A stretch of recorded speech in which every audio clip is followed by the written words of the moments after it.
जीवे लै साह, सारे जी साह लैके जाते हैं जी। पशु ने, पंछी ने, कोई भी चीज के, क्योंकि प्राण आधार ने ना। हर जीव गुफा अंदर रख के वाजा पवन बजाया, सवास आधार ने। पर गुरु ग्रंथ साहिब च गुरु नानक साहिब दा बचन पढ़ो, गुरमुखो भरोसे ते जीए। जेते जी जीवे लै साह, सारे साह लैके जींदे ने। अगली तो के जिवाले ताके असा, साह तो ऐरा अगेतर ला दिता। ਇਹਦਾ मतलब है जिंदे ने साह लैके तू इन्ना सर्व कला सम्राट है मालक, तू चाहे ते सवासा तो बिना भी जिंदा रख सकना। मेरा ख्याल इदू अगे कोई सर्व कला सम्राट का की प्रमाण आप दे सकने। कल सी नमस्कार करो दे जड़ा सारिया शक्तियां का मालक है।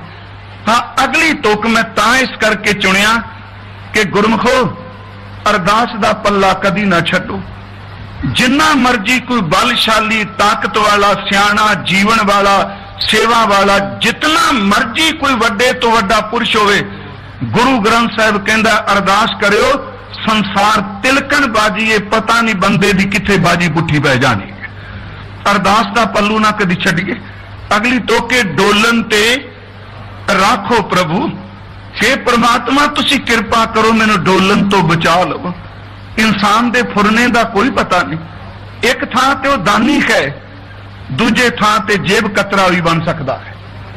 एक थां ते त्यागी है, कदी वह त्यागी बंदा लालची भी हो सकता है। एक थां ते वह कहंदा मैं इंद्री जित खां। याद रखियो कई बारी अखां दी मैल ही ओदी जिंदगी नूं खत्म कर दिंदी है। कई बारी जोगे वर्गा भाई साहब, भाई जोगे वर्गा कह रहा है कि मैं गुरु का हुक्म मन्निया, मैं तो लावां विचे छड्ड के निकलिया। पर याद रखियो कई बारी तिलकदिया होया वेशवा दे बूहे तक चला जाता है। सिर्फ मैं तां बेनती की अरदास का पल्लू ना कदी छड्डिए। अरदास ही तो साडी जिंदगी है। डोलन ते राखो प्रभु नानक देकर हथ, तुसी डोलन तो सानू बचा लो। ये भी अर्ज करा कि एक बार इत्थे बेनती की सी बरसी समागम च कि अरदास बड़ी वड्डी ताकत रखती है। सच है। देखो जिथे दुनिया बाहमा खड़ियां करदा है ना, उथों अरदास का पहला स्टैप शुरू हुंदा है। जिथे डॉक्टर जवाब दे जान, जिथे दुनिया साथ छड़ जाए, जिथे अपना ज्ञान साथ छड़ जाए, जिथे अपने खून के रिश्ते छड़ जान, अरदास कहती है कि जदों हर हीला खत्म हो जाए फिर भी डोली ना। जदों दुनिया मुक्केगी अरदास की करामाता शुरू उदों होंदी है। गुरु ग्रंथ साहिब च असीं एक बचन पढ़ने, गुरु तेग बहादुर साहिब का पवित्र दोहरा है। देखो एदू वड्डी अजमत की होवेगी जी। 4 तुकां दा दोहरा तुहानूं सब नूं पता है, श्लोकां दा असीं पढ़ने। वो दोहरा है बल छुटकियो बंधन परे, ताकत चली गई, बंधना ने जकड़ लिया। ते अगली तुक बेबसी है, लाचार हो गया, कोई भी हीला नहीं रहा। बल छुटकियो बंधन परे, कछु ना हो तू पाए। प्यारियो मैं कहूंगा आ तुक कि कुछ भी उपाय नहीं। इनू आत्मक बल न ले लो, पावा के पुरातन टीकाकारा ने हजूर दियां चिट्ठियां नाल संबंधित वचन कहे। पर बेनती है कि आत्मक बल ले लो, शरीरक बल ले लो, आर्थिक बल ले लो, राजनीतिक बल ले लो, किसी तरह का भी बल होवे, हर बल खत्म हो गया ते बंधना ने जकड़ लिया।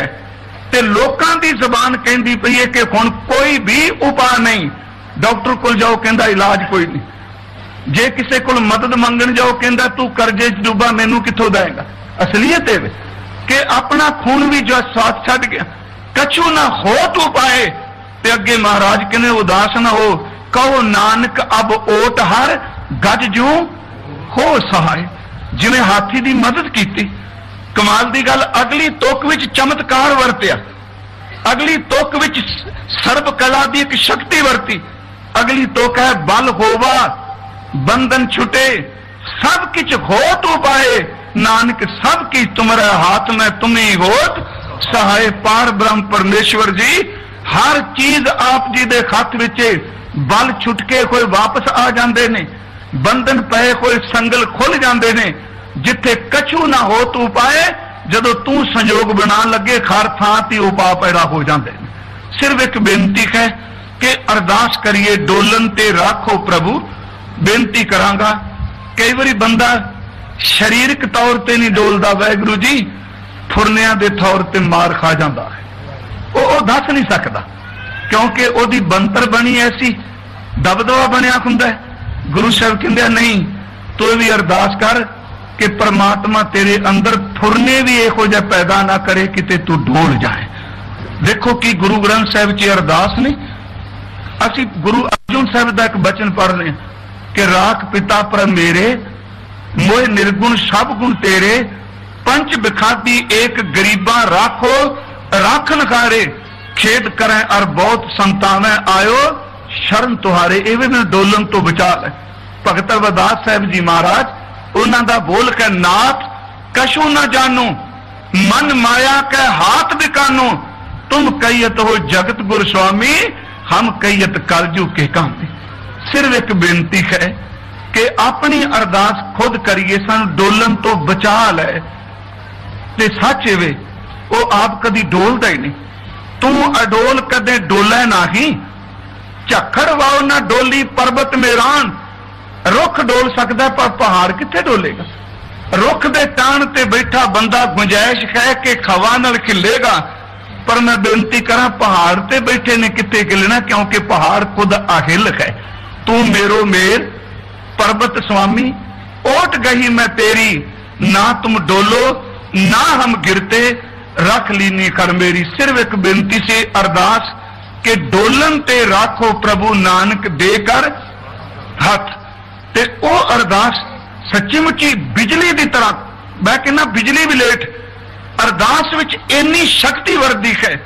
बस अजे वाहिगुरू कहन दी देर है, उस शरीर विच सब कुछ बरकत बरता देंदा है। अरदास जिंदगी का आधार बन जाए।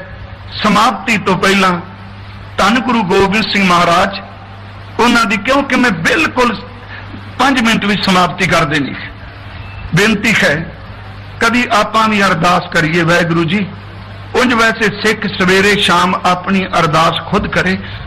सतगुरु ने यही बचन कहा सी राय बुलार जी को, आप जी को पता होना, जन्म साखी कहती है जदों महाराज सुल्तानपुर लोधी चले ते तलवंडी विखे राय बुलार ने बजुर्ग ने हाथ जोड़ के कहा सी, बाबा ऐ मेरे मुर्शद मेरे वास्ते उपदेश की है। उम्र करके महाराज जी तो वड्डा है।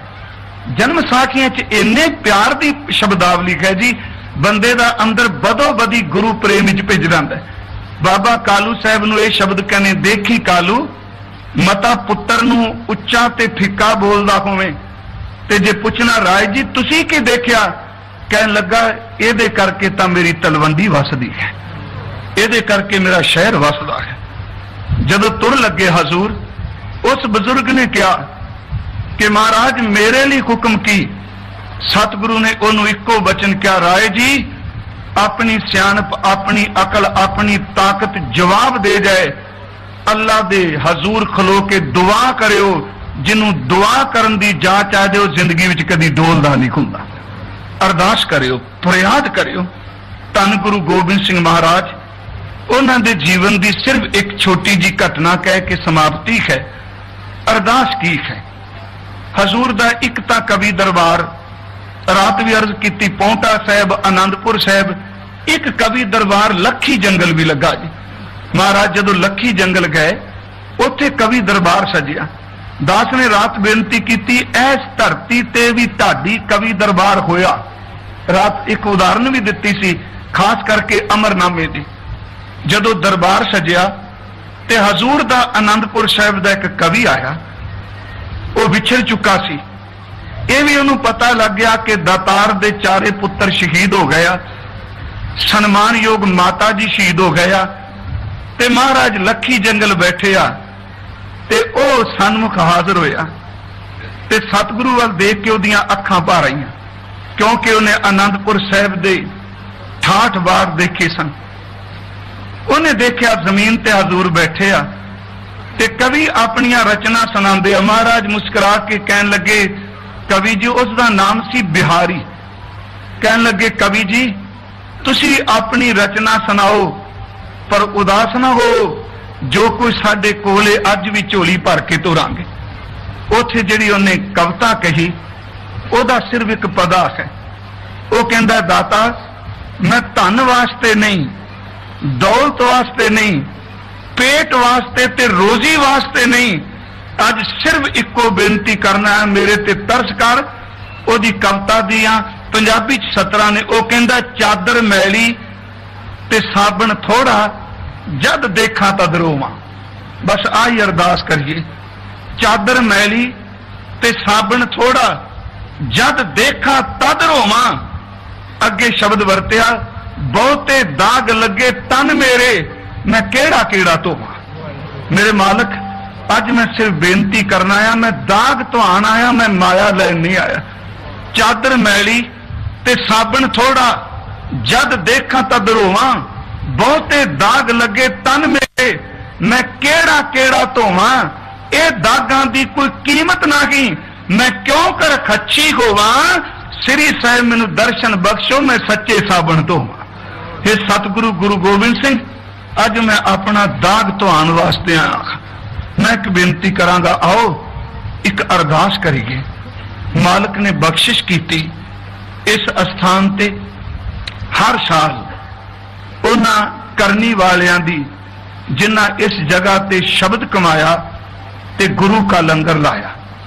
बस मेरे मन च यही सी, जिस वल गुरु खलो जाए ना, वो कभी मुताज नहीं हो सकता। सच्ची गल जी, वो तप्पड़ ते बैठा भी शहनशाह है, जिदे वल परमात्मा नहीं, वो किले विच बैठा भी कल्पी जाता है। जिदे वल साईं होवे, सच्ची गल मैं तां यूं जगदा जदों असीं कहने आ कि खीसा मेरा हथ तेरा, शब्द टुकदा है कि शुक्र विच क्या होवेगा दाता जी दे सन्मुख।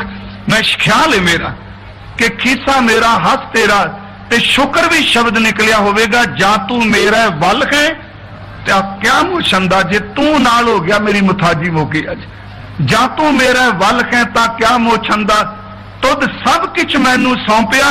जा तेरा बंदा अगली तो के लखमी टोट ना आवी खाए, खर्च रहंदा। उत्थे टोटा कदी नहीं हुंदा जिहदे वल परमात्मा